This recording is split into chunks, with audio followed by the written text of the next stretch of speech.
Hey guys, welcome to the In the Game Room podcast. I am out in the shop tonight. As you can see, I'm at my workbench, and I want to talk about a couple of things here. Way back several months ago, well, it was a while ago, I don't remember when, I did a whole series on completely clearing off the workbench, starting completely over, getting everything organized and and set up with all the cool paint racks and everything. And as you can see, even though I have all these really nice organizational tools here, my workbench does become a bit of a mess every once in a while, and it is right now. So I'm going to be cleaning it up again. It's almost embarrassing that I literally own a company that manufactures products for organizing your workbench, and yet my workbench looks like this.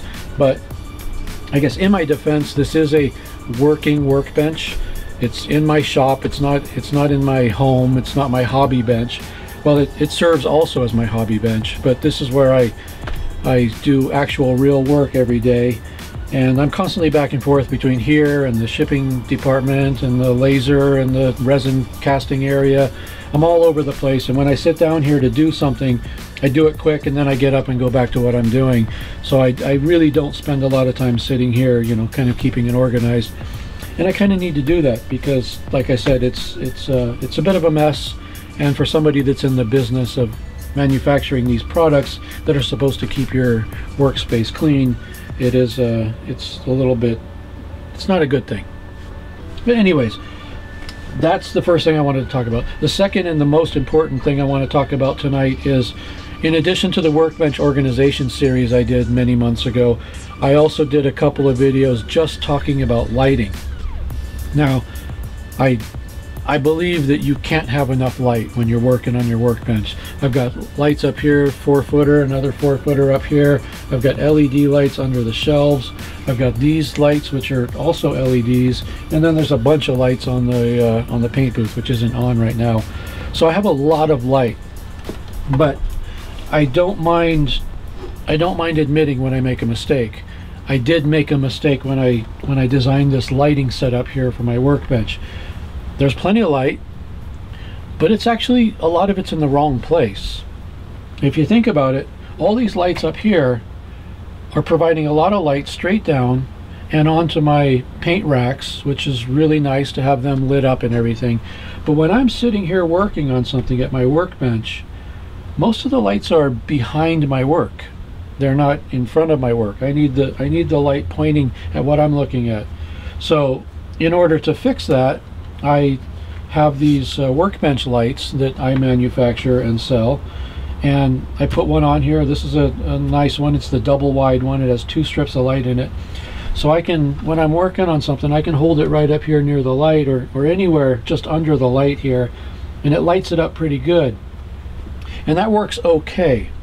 And it's a whole lot better than, without it, all the lights behind me. So it really does help a lot.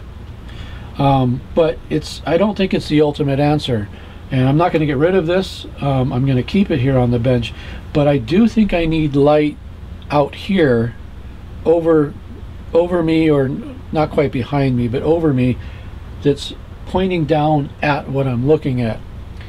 Because like I said, even with this here, it's a little bit of a pain not being able to see what you're working on.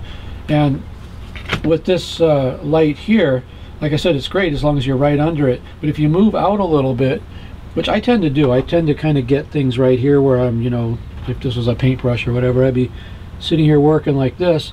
And even this cool little light here, a lot of the light is still behind what I'm working on. So I need to solve this problem.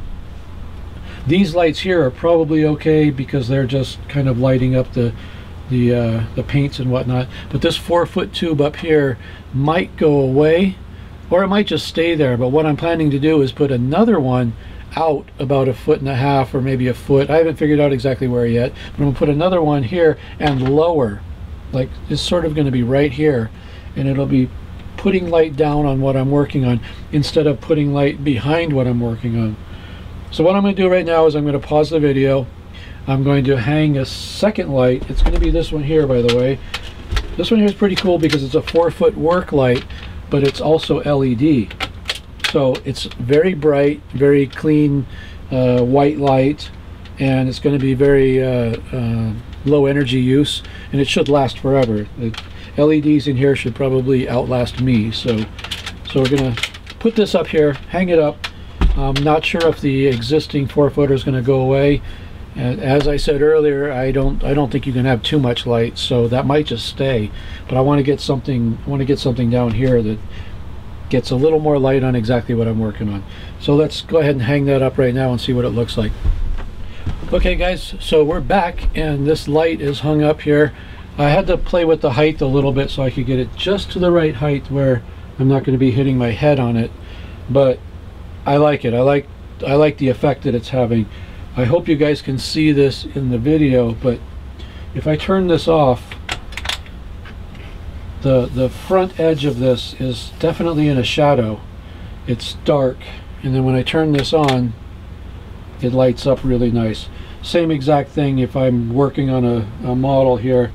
With the light off, the front of it is dark.